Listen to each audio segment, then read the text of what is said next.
Hey everyone, this is First Warn Storm Team Chief Meteorologist Brad Panovich with your Sunday morning update on the winter storm heading our way. As expected, late last night and really early this morning, the winter storm watch was issued for all of our counties except for Stanley, Anson, Richmond, Chesterfield, and Lancaster counties. Doesn't mean there's not going to be winter weather there.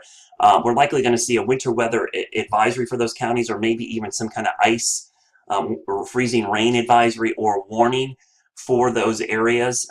This could be upgraded. Now remember, a winter storm watch is kind of the precursor. An upgrade could be to an advisory or a warning. So there's two possibilities for an upgrade. And the winter storm watch is issued when we anticipate winter weather high impact. Could be snow, freezing rain, sleet, or mix. And we're going to see a little bit of everything. I did produce my first snowfall map, and here's what it looks like. And just to give you an idea of what I'm thinking, and this is subject to change because the one thing you'll notice, there's going to be a very tight gradient in here of who sees a lot of snow and less snow. And down here, the reason you're going to see less snow is because there's going to be more ice. Even around the Charlotte area, we're going to see a mix. Here's a close-in view. You can see right now, right across the Charlotte metro area, I'm going 1 to 2 inches of snow, possibly higher if the sleet mixes in, because remember, sleet accumulated on the ground is actually considered snowfall, at least in the record books. The highest snowfall totals are going to be Interstate 40 north. This is where the cold air is going to hold on longest. Very typical climatologically. I'm going kind of low end here, 4 to 6 with 6 to 8 in the western part of the foothills into the mountains. If we're going to see anything change there, it's going to be the totals go up. As far as ice potential, this is the real concern I have. On top of the 1 to 2, 3 to 4 inches of snow around Charlotte North, if we get this quarter inch or more of ice on top of 1 to 2 inches of snow and sleet, going to be a mess on the roads. Doesn't matter about totals. We people get caught up. How much snow are we going to see at my house? Are we going to get 3? Trust me, this is going to be a high impact event on travel. You may not like it for sledding, making snowballs, just being a snow lover in general. It doesn't matter. This is a worst case scenario for road conditions because the ground is cold today. We're never going to get above freezing, and we're going to have snow with sleet on top. That makes a very almost like glacier-like crust on any surface that's cold enough to maintain it. And that is my concern going into tomorrow. So let's focus on what's going on now. As I mentioned, extremely cold here Sunday afternoon. Temperatures across the Carolinas not going to get much above freezing, if at all. That means a really cold ground. We're refrigerating the ground now through tomorrow. The next 24 hours below freezing. Doesn't matter how warm the ground was yesterday.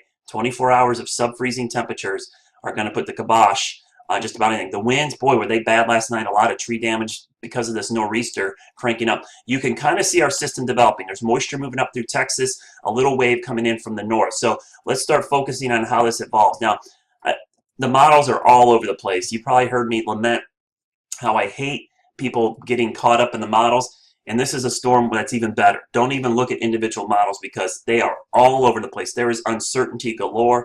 One of the things you know about models, if you're a meteorologist, is when you have this Arctic air like this coming down. This is a huge Arctic high, in some cases 1040 millibars. Models don't handle shallow, cold Arctic air very well at all.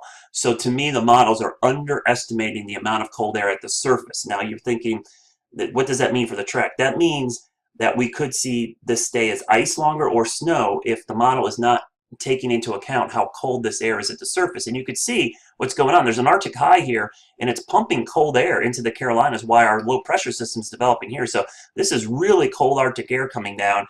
And even in the GFS, it has it, but it might be underplaying it. So we'll go out tonight into tomorrow morning. We'll go at 7 a.m. Monday morning. Here's what I expect to be going on. Here's our well-developed storm system. And again, just for those that aren't familiar, blue is snow, orange here is sleet, and the red is ice or mix. It could be a mix of both. And then obviously green, pretty self-explanatory, is just rain. But even where you see rain, it could be freezing rain because the model's not understanding how cold it is at the ground. Let's go to about 11 a.m. and then let's go to 1 o'clock Monday afternoon. This is when I think things get going. Around lunchtime tomorrow, here comes our winter precipitation. Probably going to start as snow. What's happening is this moisture is riding up and over this cold air at the surface, so we're going to get a lot of virgo. It's not evaporation in this case. Scientifically, it's sublimation. It's snow falling down and drying up. It goes from a solid to a gas instead of going through that liquid phase. That's sublimation, and that happens quite a bit with snow.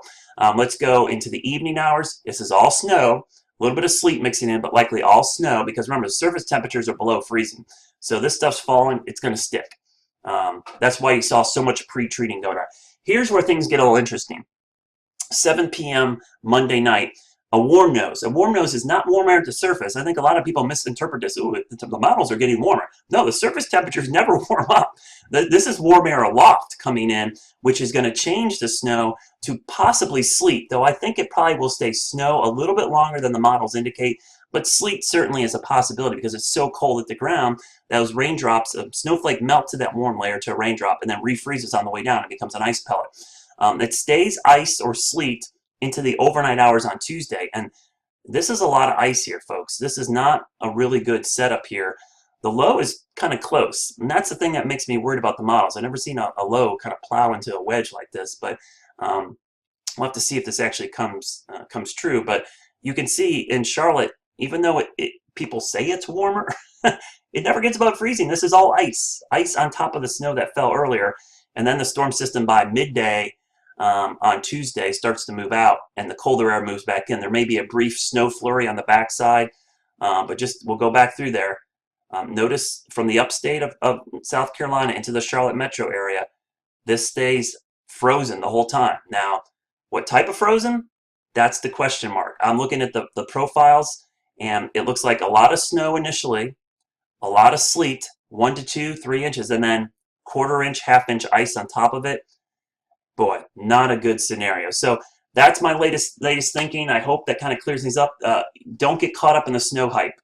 Yeah, we can get 6 inches. Please, this is a high-impact storm. Snow and ice together are not good on the roads and will have a big impact. So prepare to be stuck at home or home from work or school. If I'm a parent, I plan for some kind of daycare on Tuesday if you are going to work and your kids aren't in school, because I expect widespread business and school closures on Tuesday morning. I'll be on the air tonight starting at 6 and 11. Of course, NBC Charlotte will have team coverage starting tonight through this event. I was just on a conference call with my boss. Trust me, we're going to have this thing covered. This is our first real winter event, and it's going to stay cold this week, so this stuff falls. It's going to be sticking around. I will not post another update probably until tonight because I'm heading to work, spend some time with family, and then go into work, and I'll be on the air tonight at 6 o'clock on NBC Charlotte. I'll see you then.